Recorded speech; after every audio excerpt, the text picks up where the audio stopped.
Bora lá para ver o simulado do módulo 5, fundos de investimento. Sua cooperada Alice fez uma aplicação em um fundo multimercado e resgatou em 15 dias. Nesse caso, o lucro incidirá sobre o quê? Cara, se resgatou em 15 dias, então o lucro vai incidir, né? O imposto vai incidir IOF e imposto de renda. IOF porque foi resgatado antes de 30 dias, imposto de renda de 22,5 porque foi resgatado antes de 180 dias, tá certo? E o que cobra primeiro? IOF cobra primeiro. Lembra do alfabeto, né? Os dois começam com a letra I, mas a segunda letra, O, vem antes que o R, né? Ó, IOF e IR, imposto de renda. O O vem antes do R. Só uma dica, né, para ajudar. Então, vamos lá. IOF e imposto de renda de 22,5. Não se preocupe com a tabela do IOF, porque não vai pedir o percentual do IOF, tá bom? É uma tabela regressiva, só isso que você precisa saber. A segunda está errada porque está dizendo que cobra o imposto de renda primeiro. Não é. Primeiro é o IOF, eu já expliquei por quê. A terceira está dizendo IOF e depois imposto de renda de 20%, então está errada por causa dos 20%. Seria 20% se o resgate ocorresse entre a faixa de 180 dias, 181 dias a 360. Como aconteceu antes de 180, não é 20%. Lembra dessa tabela, apesar que eles dão na prova. A quarta está errada porque diz assim, ó, isento de IOF e imposto de renda de 15%. Então, a quarta está muito errada, tá bom? Então, acerta a letra A. 2. A respeito do conteúdo do Código de Administração de Recursos de Terceiros. Então, este código aqui está presente no módulo 5, porque no módulo 5 nós temos a figura do administrador de fundos de investimento, né, e do gestor, e aí faz todo sentido ter um código para fundos de investimento. Vamos ver quais são as alternativas. Ó, primeira, em função é função do administrador a constituição e divulgação das informações do fundo. Exatamente. O administrador é o síndico do condomínio, que se chama fundo de investimentos. É ele que vai fazer a inscrição do fundo lá na CVM, é ele que vai gerar o CNPJ, é ele que vai no cartório, é ele que fala com o cotista. Então, o administrador é o síndico do negócio. Então, número 1, ok. Número 2, o gestor é responsável pelas ordens de compra e venda dos ativos e controle de risco de crédito, mercado e liquidez.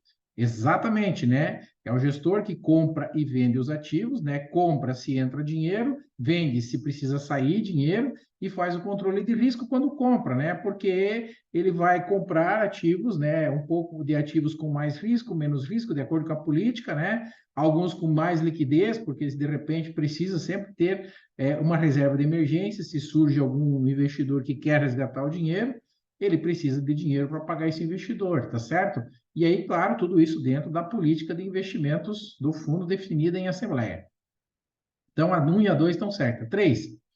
O material técnico deve conter, no mínimo, estratégia, público-alvo, carência, canais de atendimento, classificação do produto para suitability, descrição dos riscos, tributação aplicável e o nome do emissor. Exatamente, material técnico contém essas informações aí, em todas elas, inclusive, né? Que é a classificação do produto para suitability? Se é um produto destinado para investidor conservador, moderado ou agressivo. O investidor, quando olhar para o material técnico, ele tem que se enxergar ali, ele tem que falar assim, putz, esse produto é para mim, eu sou conservador, então esse produto é para mim. Ele vai ler a lâmina e vai falar, pá, é para mim, tá bom? Ou o material técnico, né? No caso, a lâmina ou até o regulamento. Então, a número 3 também está certa, né, pessoal? O número 3 está certa, já dá para eliminar aqui duas, né? A 1 e a 2, tá certo? Ficamos com a C e a D. Número 4, sobre a segurança e sigilo das informações, as instituições devem estabelecer mecanismos quanto ao controle das informações confidenciais, reservadas ou privilegiadas, a que tenham acesso seus sócios, diretores, administradores, profissionais, exceto terceiros contratados. Não, está errado essa aí, está quase certa, né? Cuidado com a palavra exceto, né? Porque os terceiros contratados também são alvo, né, de mecanismos quanto ao controle das informações, porque os terceiros, né, às vezes estão lá fazendo um trabalho, né, eles têm acesso a algumas informações que não podem ser divulgadas ou eles não podem passar à frente, então está errado, é 1, 2 e 3, beleza? Terceira, Quais são as classes de fundos segundo a CVM? Opa, boa pergunta, né? Renda fixa, multimercado, cambial e ações, as 4 classes, certo? Pô, Cláudio, mas tem mais, não tem? Não, peraí, tem as subclasses da renda fixa, que são referenciados, simples, dívida externa, né? Então, tudo aqui, ó, eu estou já grifando aqui, ó, referenciado, né? Referenciado, por isso que essa primeira está errada. Aqui diz dívida externa, por isso que essa aqui está errada, né? E aqui tem referenciado também, por isso que essa está errada. Então, tem os curto prazo, né? Curto prazo, referenciado simples e dívida externa, são as 4 subclasses da renda fixa, mas a classe é só de renda fixa. Então, a letra B está correta. Sobre os FIC, né? Fundo de investimento em cotas, analise ou assinale a alternativa correta. Tá? O FIC, na verdade, é um fundo de investimento em cotas que compra cotas de outros fundos de investimentos. Essa é a regra. E tem um percentual mínimo do PL que ele tem que manter dentro aí do seu fundo, que é de 95%. Então, resposta certa, letra D. Letra C. Deve manter pelo menos 95% do PL investido em outros fundos de investimentos, tá? Não é a letra A, porque fundo exclusivo é um fundo de um cotista só, não é o caso aqui. Só podem investir em cotas de fundos da mesma instituição que os administra. Não, inclusive tem limitação, a gente falou da concentração, né? Não pode investir tudo num só emissor, então não é, a letra B está errada por isso. Ele precisa diversificar, ou seja, comprar cotas de mais de um fundo diferente. Tem taxa de administração sempre superior à dos fundos de investimento. Não necessariamente, pode ser que seja igual, pode ser que até que seja menor, né, do que os fundos de investimento. Vai depender porque são vários tipos de fundos, né? Então pode ser que um tenha mais taxa, outro menos taxa, então não necessariamente sempre maior, né? Aliás, cuide com essas palavras aqui, ó. Sempre, muito, apenas, somente, exceto, né? Isso aqui são palavras que geralmente induzem a algum erro, né? São as famosas pegadinhas.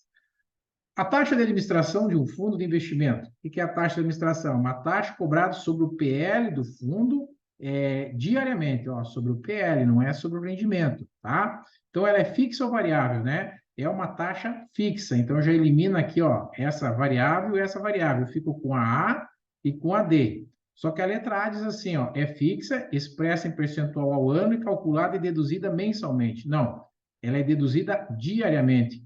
Olha só também, né? Cuidado aí, com muita atenção, só a última palavra que tá errada, diferente. Olha só, mensal para diário aqui, né? Beleza? Então, esse é o conceito da taxa de administração. Cobrada sobre o PL, percentual expresso ao ano, deduzida da cota diariamente, né? E toda vez que a cota é divulgada, já está descontada a taxa de administração. Show?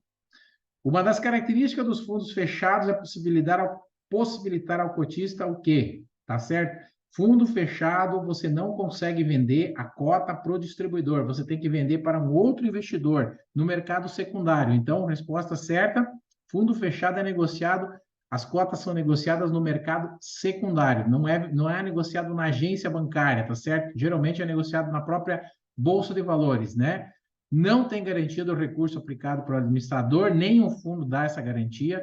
Total liquidez, justamente o contrário, né? Como eu vou negociar no mercado secundário, eu não terei tanta liquidez assim, porque eu tenho que encontrar primeiro um comprador, né? Diferente que quando eu comprar um fundo, por exemplo, de renda fixa, numa cooperativa ou num banco, eu vou lá na agência e falo, ó, quero sacar, ou vou lá no meu aplicativo, clico e resgato. É bem mais fácil, né? Aqui não, aqui eu tenho que primeiro encontrar um comprador. Menor taxa também nem sempre, né? Nem sempre fundos fechados terem menor taxa de administração. Não é verdade. Ok? Então, letra B de bola.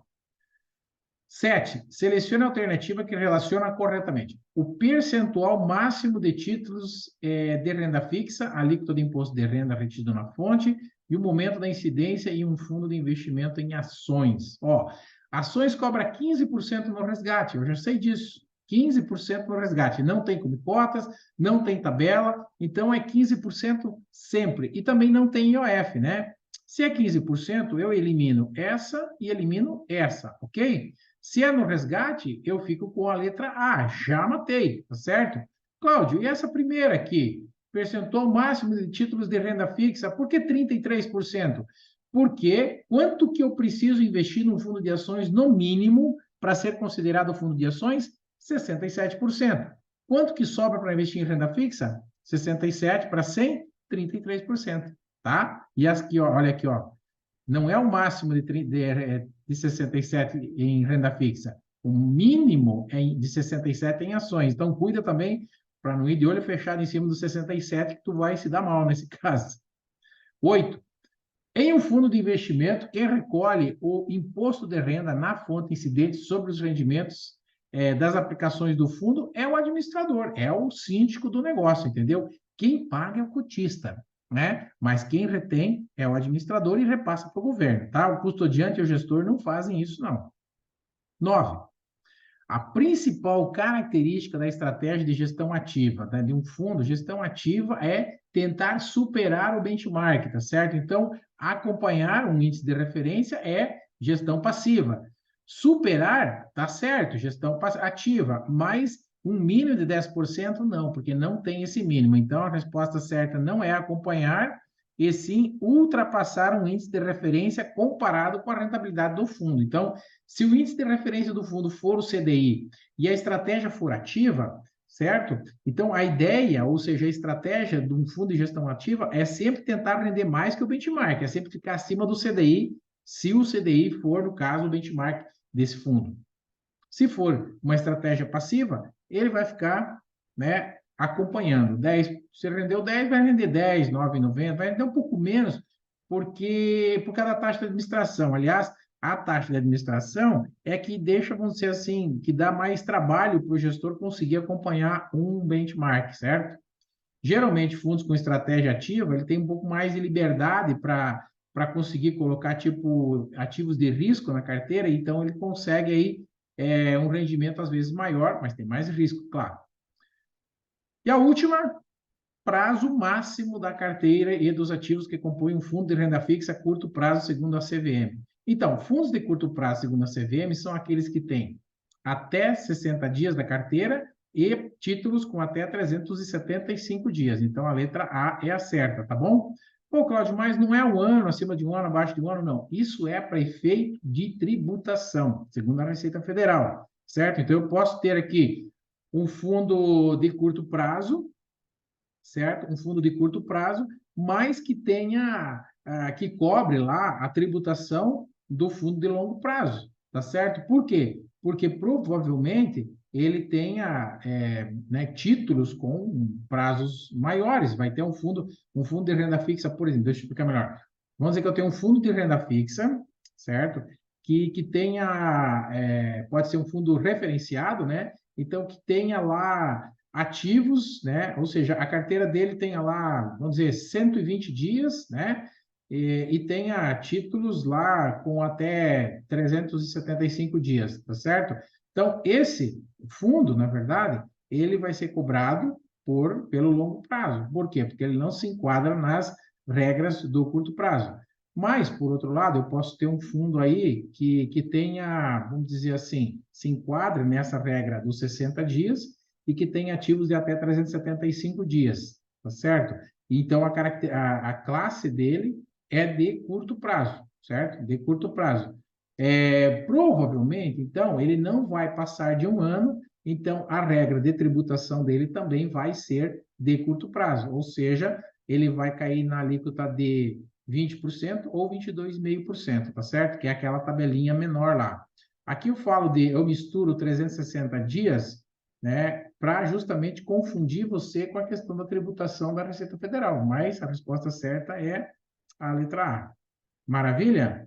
Acertamos todas aqui, então, né? Temos as respostas, temos o vídeo, temos as explicações. Agora é só ir para o módulo 6 e tacar pau nos vídeos, assistir, fazer os simulados e ser feliz e aprovar nessa questão da CPA 10 de vocês. Um abraço e até o próximo vídeo.